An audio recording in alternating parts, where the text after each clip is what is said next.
What's going on, guys? Unknown Player here, and today I'm bringing you guys yet another Advanced Warfare multiplayer gameplay, more Gamescom footage for you guys on this channel, and make sure you stick around. As I've said, I've got lots of this stuff to come on, lots of different maps and lots of things to show you, so hopefully you enjoy that in the coming future and this video. If you do, give it a like rating. And but this is the map Defender, and we're playing Uplink right here, one of the brand new game modes. And instead of sniping on this map, I'm actually using an assault rifle, one of my favorite setups, the HBRa3, which is an assault rifle. As you can see here, very clean iron sights. I guess some might like it and some might not. It reminds me a lot of the ACR iron sights from Modern Warfare 3. They're very clean, and the kind of the prong in the middle is a little bit thick, but it's definitely nice to aim with and suppress. It's a very nice weapon to use as well. It's one of my favorite weapons, and I believe this was my stealth loadout, so I'd put on the blast suppressor so you couldn't see me when I'm doing my exo blast around. Obviously a suppressor on my weapon. I believe also low profile, which is basically ghost that hides you from the radar. And I'm just going to be showing you this gameplay right here of what happens on this uplink. I'm pretty much ignoring the objective. Unfortunately, when I come up against like a new game mode that I have no idea what's going on, I had kind of like an idea of what the general objective was, but I wasn't really paying too much attention because I wasn't familiar with it. It kind of felt like team deathmatch to me, and I just wasn't really paying attention to what was going on. And I started to go on a little bit of a kill streak, and as you can see here, I pull out these XMGs, so I'm one off. I think I'm like 30 points off of my UAV right there, and it might be upgraded slightly. And I've got no ammo because I'm using a suppressed weapon, no scavenger or anything.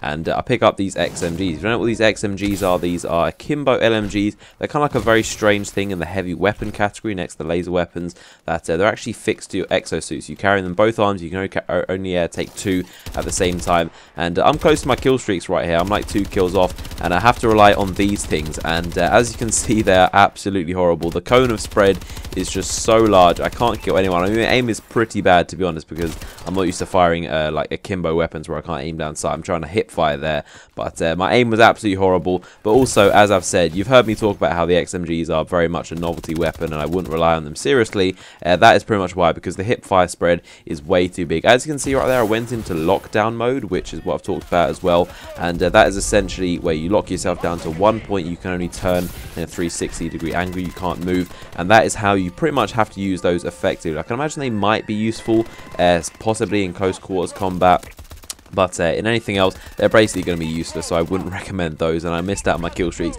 because I had to pick those up, but I probably should have been rocking the scavenger perk, which of course has returned if you didn't know.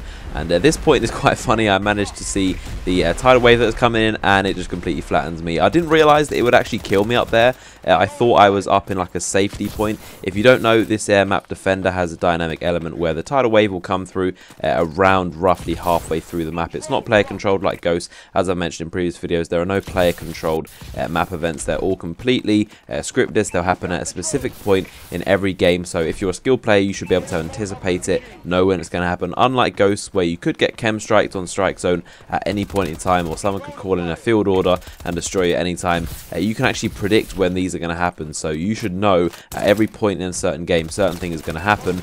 And in addition to that tidal wave that's going to happen, you of course need to be in a high ground or a different part of the map to be able to avoid it. But in addition to that tidal wave, there's also another dynamic field order, kind of like a vent thing that goes on, and it's very similar to a field order, but you don't actually have field orders, of course, because they are in Advanced Warfare. But when you do a care package, you'll be able to get the chance of getting the actual event that happens, and basically it is a giant laser beam turret that shoots down enemy air support, and it's really cool. So what will happen is there's a giant turret. I haven't actually located exactly where on the map it is, but it's a giant big laser gun. You'll see it at the end of the Call of Duty Advanced Warfare multiplayer trailer, and it'll basically shoot down and just lays down anything in the air. You can see it in the trailer shooting down a paladin, which is the top streak in the game, and that is an example of how some of the maps can be dynamic, and I believe most of the maps should have those elements. Some of them have events, like you've seen the brand new map Recovery has the volcano erupting, and some of them just have like things that you can call in. For example, the Riot map has the prison anti-personnel systems, which will track people,